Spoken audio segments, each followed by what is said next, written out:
السلام عليكم، مرحبا بكم في قناتكم فوت للأخبار الرياضة.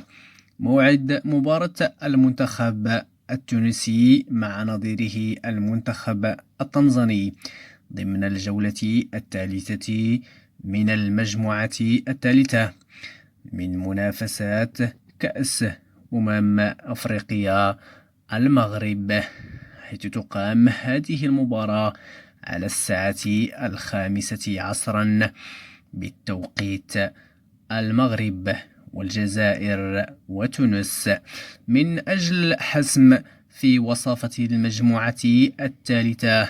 وسيتم نقل هذه المباراة على قنواتكم بين سبورت واحد. من التعليق المعلق الرائع عصام الشولي.